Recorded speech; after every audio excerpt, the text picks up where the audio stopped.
चलो शुरू करें। हाँ जी, आपका नाम बता रहे। मेरा नाम राम नारायण कुररिया, मैं अखिल भारतीय किसान सभा का मध्य प्रदेश का राज्य अध्यक्ष हूँ। हाँ जी, और ये आप ना जरा हमारे जो कृषि जो अपने किसान भाई हैं उनको अभी तक इस कानून के बारे में जो पता नहीं है डिटेल में, आप जरा इनको डिटेल में समझाइए।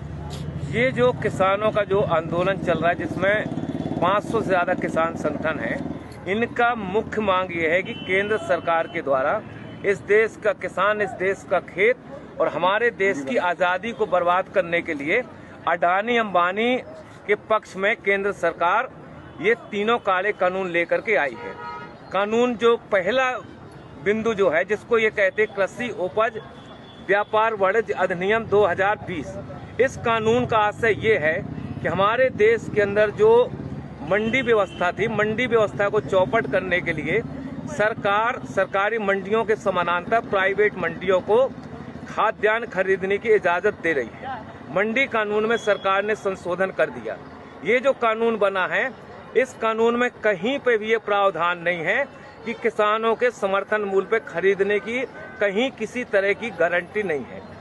और इसका आशय हुआ कि अडानी अंबानी जैसे जो व्यापारी और औद्योगिक घराने जो हैं, ये मनमानी दरों पे किसानों की फसलों को खरीदेंगे, सस्ती दरों पे खरीदेंगे, अपनी गोदामों के अंदर जाम करेंगे और उसके बाद जब किसानों के घरों से फसलें खत्म हो जाएंगी, उसके बाद बाजार में मनचाही कीमतों पर इसको बेचेंगे। दूसरा कानून जो है, जिस कानून का इनने नाम दिया है मूल्यों का आश्वासन कृषि सेवा सशक्तिकरण संरक्षण, इस कानून का आशय ये है कि हमारे देश के अंदर जो किसान हैं और किसानों का देसी और विदेशी जो कंपनियां हैं, अडानी अंबानी, किर्लोस्कर, टाटा, बिरला, डालमिया, चरतराम, भरतराम, किर्लोस्कर जैसे जो देसी और विदेशी कंपनियां जो हैं, ये विदेशी देसी कंपनियां किसानों के साथ 10 साल का अनुबंध करेंगी और अनुबंध होने के बाद कंपनी तय करेंगी कि हमारे खेत में कौन सा बीज बोया जाएगा। बीज के साथ ये तय करेंगे कि बीज के साथ कौन सा खाद डालना है, कौन सी कीटनाशक दवा डालना है, और उसके बाद किसान अपने खेत में बीज बोने के लिए स्वतंत्र नहीं होगा। दूसरा खतरा जो इस कानून में है, वो खतरा ये है कि किसानों का कंपनियों के साथ जो अनुबंध होगा मूल्य के सवाल को लेकर के, अगर बाजार में अनुबंध से ज्यादा अगर कीमत है, उसका लाभ किसानों को नहीं मिलेगा। अगर अनुबंध के आधार पर बाजार में कीमत अगर गिर गई तो कंपनी गिरी हुई कीमत पे किसानों का भुगतान करेगी। अगर मान लो किसान अपने खेतों में जो फसल पैदा किया, कभी प्राकृतिक आपदा आ गई, ओला पड़ गया, पाला पड़ गया, कभी अतिवर्षा हो गई, अगर फसल में कोई आंशिक क्षति है गुणवत्ता के सवाल पे, कंपनी हमारे माल को रिजेक्ट कर सकती है, खरीदने के लिए कंपनी बाध्य नहीं होगी। इसमें सबसे खतरनाक पहलू जो है, पहलू ये है कि अगर हमारा कंपनी हमारा अनाज नहीं खरीद रही है, रिजेक्ट कर रही है, अगर किसान दोबारा उस अनाज को दूसरों को अगर बेचना चाहे तो इस कानून में प्रावधान है कि आप इस समझौते का उल्लंघन करके दूसरे को आप नहीं बेच सकते हैं। इस कानून में सबसे खतरनाक पहलू जो है कि ये न्यायालयीन प्रक्रिया से बाहर कर दिया गया है। एसडीएम कलेक्टर जो है इसका निराकरण करेगा, केंद्र सरकार का प्रतिनिधि निराकरण करेगा। कंपनी और किसानों के बीच में अगर कहीं पे कोई विवाद होता है तो इसमें हाई कोर्ट, सुप्रीम कोर्ट जाने के किसानों को अधिकार नहीं दिए गए हैं। और हम और आप ये जानते हैं कि एसडीएम और कलेक्टर जो है, ये राज्य और केंद्र सरकार के प्रतिनिधि होंगे। कंपनी के बड़े बड़े वकील पैरवी करेंगे और किसान के पास इतनी ताकत नहीं, इतना पैसा नहीं है कि उन वकीलों का मुकाबला कर सके, और आखिरी में किसान के खिलाफ ही फैसला होगा। इसलिए ये कानून ठेका खेती वाला जो कानून है, खतरनाक कानून है। इस कानून से हमारे देश की खाद्यान्न सुरक्षा खतरे में पड़ेगी। हमारे कंपनियों को अगर ये लगता है कि दुनिया के देशों में कौन सी चीज की जरूरत है, अगर उनको लगता है कि रतन जोत पैदा करना है, उनको लगता है मशरूम की खेती करना है, तो आज हमारे देश का किसान अपने खेतों में जो धान पैदा कर रहा है, गेहूं पैदा कर रहा है, कंपनी उनको मजबूर करेंगी रतन जोत और मशरूम की खेती करने के लिए, क्योंकि बीज वो देंगी। हम लोगों ने देखा हिंदुस्तान के जब ईस्ट इंडिया कंपनी का कब्जा था। ये जो बंगाल था, जब हिंदुस्तान और पाकिस्तान नहीं बना था, बांग्लादेश नहीं बना था, उस समय ईस्ट इंडिया कंपनी ने वहां के किसानों को बाध्य किया था नील खेती करने के लिए।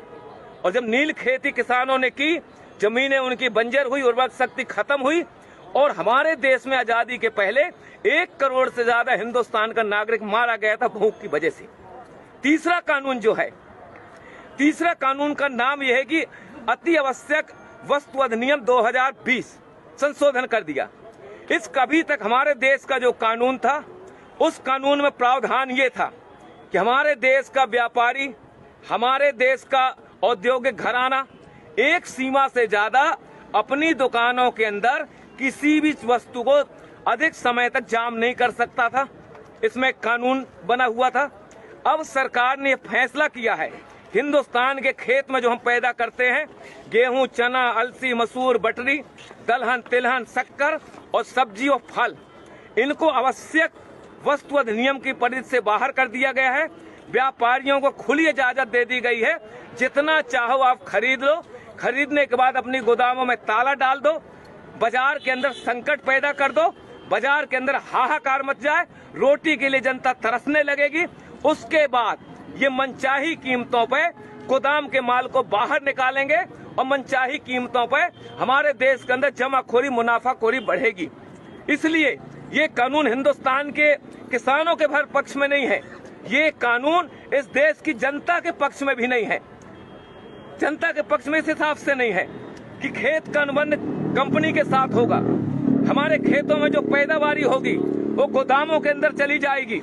उसके बाद हमारे देश का जो पूंजीपति है, अगर उसको लगता है कि दुनिया के अंदर फलानी चीज की जरूरत है, तो हिंदुस्तान की जनता को देने की बजाय मुनाफा के लालच में दुनिया के दूसरे देशों के अंदर निर्यात करेगा। हिंदुस्तान के अंदर आने वाले समय में खाद्यान्न संकट पैदा होगा। ये इस कानून की वजह से हिंदुस्तान की जो आबादी है, 40% लोग जो राशन की दुकानों से 2 रुपया 5 रुपया किलो का जो अनाज लेते हैं, जब सरकार खरीदी नहीं करेगी, सार्वजनिक राशन प्रणाली की दुकानें बंद हो जाएंगी, FCI की गोदामें बंद हो जाएंगी, वेयर हाउस बंद हो जाएंगे। और ये जो कानून है, ये कानून हिंदुस्तान की सरकार ने अडानी अंबानी जैसे जो पूंजीपति हैं, अमेरिका जैसे जो साम्राज्यवाद है, उनके दबाव में आकर के हिंदुस्तान की खेती, हिंदुस्तान के किसानों को बर्बाद करने के लिए ये काला कानून लेकर के आई है। हिंदुस्तान का किसान 22 दिन से आज दिल्ली के 5 जो बॉर्डर हैं, इन बॉर्डरों में कफन बांध के किसान यहाँ बैठा है कि मोदी सरकार इन कानूनों को वापस ले। जब तक ये कानून वापस नहीं होंगे, हिंदुस्तान का किसान अपनी इस आंदोलन को आगे बढ़ाता रहेगा। हमारी सिर्फ यही मांग है। सरकार ये कह रही है कि हम संशोधन करने के लिए तैयार हैं। हमको और आपको मालूम है कि हमारे देश के अंदर संविधान बनने के बाद कितने संशोधन नहीं हो गए। अगर एक कानून बन गया, कानून में मान लो गारंटी भी लिख दी, लेकिन जब चाहेगी सरकार उनमें संशोधन कर सकती है। इसलिए सिर्फ एक ही रास्ता है, हिंदुस्तान के किसानों को मौत से अगर बचाना है, देश की आजादी को अगर बचाना है, तो जो काले कानून है, ये काले कानून वापस होना चाहिए। इस सवाल को लेकर के हम लड़ रहे हैं और आखिरी हम किसान संगठनों की तरफ से विश्वास दिलाना चाहते हैं, वो बहादुर 30 किसान जिन्होंने अपनी शहादत दी है, वो भी किसी के बाप है, वो भी किसी के पति हैं, किसी के भाई हैं, किसी के सुहाग हैं।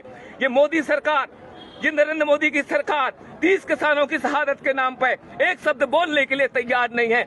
ऐसी सरकार को हिंदुस्तान की सत्ता में रहने का कोई हक नहीं है। हम किसान भाइयों से गुजारिश करना चाहते हैं, ईंट का जवाब पत्थर से दो, किसान को बचाओ, देश को बचाओ, यही हमारे आंदोलन का मकसद है।